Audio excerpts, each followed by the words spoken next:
nit la woon koo xam ne kii yàllaa ko bindoon muy nit ku am yërmande nit ku laabiir nit ku am yëg ci doomu aadama yi. Quelqu'un de très intéressant, d'extraordinaire en effet. Sine n'était pas du tout autoritaire, il était aux antipodes de l'autoritarisme. C'était un homme ouvert, quelqu'un qui savait manager les gens. Les témoignages sont unanimes. Babacar Sine a marqué les esprits de par ses qualités humaines et intellectuelles. Sine était un homme extrêmement tolérant, contrairement à beaucoup d'entre nous qui militaient dans les organisations dites de gauche. Sine pouvait parler à tout le monde.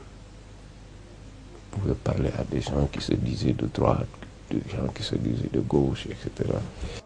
mënoon na dimbale doomu aadama lool ndimbal loolu yemale ko woon ci famille rek képp kuy doomu aadama am problème ñu wax ko Sine bu réglé wut ba problème boobu rek keroog am na problème. Un grand démocrate également, Babacar Sine. Autant il était du pastoralisme, autant il était ouvert à la critique, à l'échange. Donc c'est ça Babacar Sine. Donc c'est un homme, à mon avis, multidimensionnel. L'homme à la pipe, comme on le surnommait, est connu pour sa simplicité et sa remarquable liberté d'esprit. C'était évidemment un intellectuel atypique, c'est-à-dire c'était un homme très libre dans son expression, dans ses analyses, ce qui fait que quand il avait intégré le Parti socialiste, il dérangeait beaucoup un parti qui avait une certaine manière de fonctionner et de penser. Il avait des capacités pédagogiques à nul autre pareil. Je vous ai dit que quand il arrive au lycée Vanvo, on vient de mai 68, il est presque en tenue hippie, mais il y a une rigueur dans son enseignement. C'est l'homme à la pipe. Il avait un moment une collection de pipes, mais vers la fin, je crois que c'était en 195-96 qu'il a arrêté de fumer. Professeur de philosophie, Babacar Sine a été l'un des premiers Sénégalais à enseigner au lycée Van Vollenhoven. C'était un très grand lycée. Il y avait la crème, si j'ose dire, de la société de l'époque. C'était un lycée bourgeois avec beaucoup de coopérants français. Et à l'époque, il y avait très rares enseignants africains, de surcroît sénégalais. Et Babacar Sine en était un. Mais déjà lui, il détonnait par rapport aux autres. C'était un professeur de philosophie. À l'époque, comme je vous dis, on était fiers parce que c'est l'un des rares professeurs noirs au lycée Vanvo. Vous avez là-bas sur 100 professeurs, il n'y avait même pas 5 Africains, tous étaient des tubaab. Et lui, donc, non seulement, et puis la philosophie avait une sorte de prestige à nul, par rapport aux autres matières. Et effectivement, c'était un vrai philosophe parce que lui, Sine, était un penseur également. Ce n'était pas seulement professeur de philosophie, quoi. Donc c'est quelqu'un qui avait des qualités pédagogiques éminentes. C'est aussi avec Babacar Sine que s'est ouverte l'ère des Sénégalais à la direction du Centre d'études des sciences et techniques de l'information CESTI. Une première succession en 1979. Quelque temps après son retour de la France, il succède au Canadien François Provencher.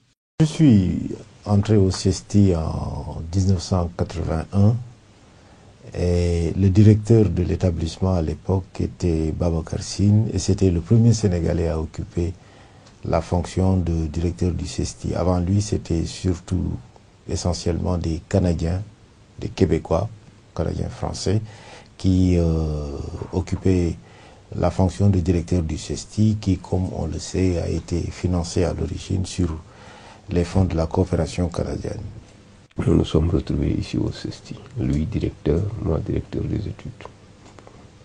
Quelque temps après mon retour, il a estimé que, puisque le directeur des études qui était là, son contrat n'avait pas été renouvelé, et M. Sine m'a demandé de venir le soutenir et de prendre donc la direction des études.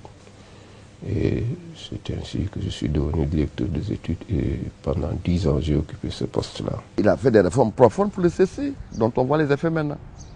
Le CESTI à l'époque, pour y entrer, il fallait le bac, et faire un concours et faire 3 ans. Quand lui est arrivé, non seulement les enseignants qui étaient là, il y en avait très peu qui étaient des universitaires, parce que c'est une école professionnelle aussi. Mais lui, il a ouvert aux universitaires, même qui n'étaient pas des journalistes.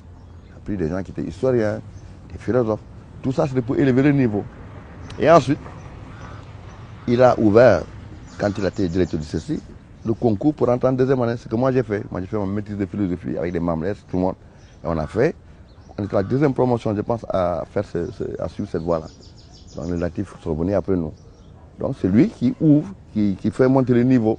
Donc, de faire monter donc par le recrutement d'universitaires pour montrer que le CESTI n'était pas seulement une école professionnelle de journalisme, mais aussi, c'était à l'université, il y avait de la recherche. Il a également créé la revue africaine de communication, il y a de très bons papiers, elle est maintenant morte. Babacar Sine, c'est aussi un intellectuel qui s'intéressait à la politique. Très tôt nourri dans le sérail de la gauche marxiste, il a connu un parcours politique tumultueux. Quelqu'un qui avait un regard, disons, moins dramatique, moins tragique sur le vécu politique, sans doute parce qu'il avait les moyens de l'analyser et de le rationaliser, et cela faisait que c'est quelqu'un qui a traversé, je crois, sa carrière longue politique, puisque à l'origine c'était un penseur marxiste, très bon d'ailleurs. Il a traversé cette carrière politique sans être véritablement quelqu'un.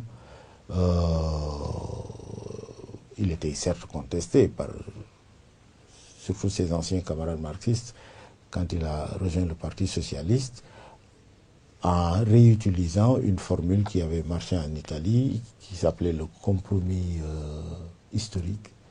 C'est quoi un compromis historique? Il dit, dans toute société, il y a un bloc hégémonique de classe qui domine la société. Un bloc hégémonique, c'est un conglomérat de classe sociale. Et à l'intérieur de ce conglomérat, il y a une classe dominante. Et donc, lui pensait qu'ici au Sénégal, du point de vue de son expérience dans les partis d'extrême gauche, qu'il allait être très difficile pour l'extrême gauche. Et on l'a vu sous 40 ans. Là. On a bien vu qu'aujourd'hui, la Ligue, le PAI, bon, c'est parti moribond. Donc il avait eu raison, peut-être un peu trop tôt, tout le monde, en disant, mais il faut maintenant, dans ce contexte ici, précis, historique, faire des alliances peut-être avec le parti au pouvoir. Des articles dans Le Soleil, c'est très lié à Bara Diouf. Il y avait créé une rubrique Bara tu permets, il essaie d'expliquer, parce que c'est un analyste, hein, lui. Grand souteneur du président Abdou Diouf, ce Thiessois est membre fondateur du groupe de réflexion du Parti socialiste. Quand nous avions parlé de l'utilisation des médias par le pouvoir socialiste, il trouvait cette utilisation abusive et tout à fait contre-productive, parce que selon lui, à force d'être présent dans les médias, le Parti socialiste n'arrivait plus à faire passer des messages. Il y a des seuils de saturation que le Parti socialiste avait franchis, de sorte que lors des élections, lorsque le parti a besoin véritablement de dire un programme, de présenter des femmes et des hommes qu'il voudrait faire élire un candidat à la présidence de la République, son message passait mal, parce que, comme on dit, c'est la rareté qui fait la valeur des choses, et le Parti socialiste n'était pas rare à l'antenne.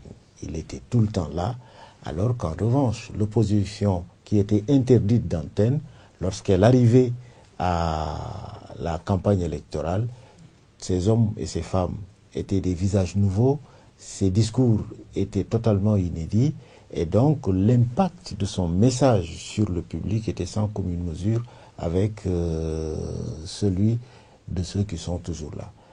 Et ça, au Parti socialiste, il n'y avait que Babacar Sine pour ouvrir les yeux aux gens sur les évidences. Toutefois, avec Babacar Sine, les anecdotes ne manquaient pas.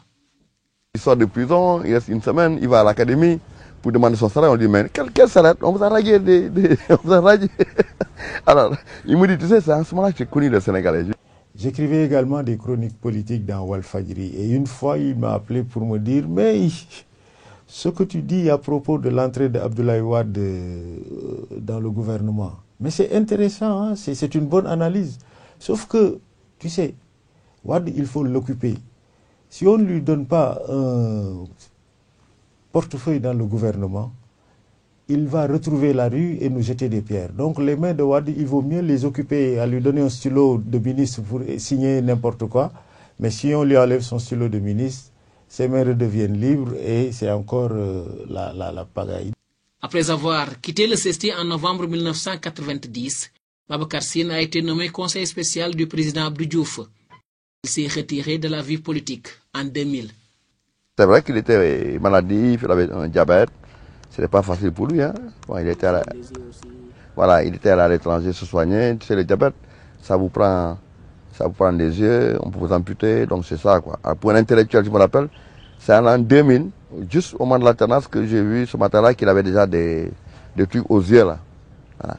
Donc, c'est vrai que vers la fin, il ne voyait plus. En France, où il s'était retiré, parce que malheureusement, vers la fin de sa vie, il avait perdu la vue.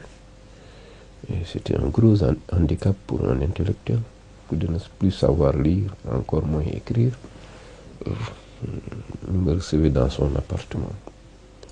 Et nous partagions un certain nombre de... il nous arrivait il nous recevait, il nous a reçus, je crois, à 2 reprises, M. Thierno Diop et moi, dans son appartement. Et il disait ceci, il ne comprend pas, parce qu'il avait finalement été membre du PS. Il me disait que quand je suis tombé malade, aucun de mes camarades du PS n'est venu me voir pour savoir dans quel état je suis. Babacar Sine est titulaire d'une licence en philosophie, d'un diplôme d'études supérieures en esthétique sur l'art nègre et le sacré, et d'un doctorat de sociologie.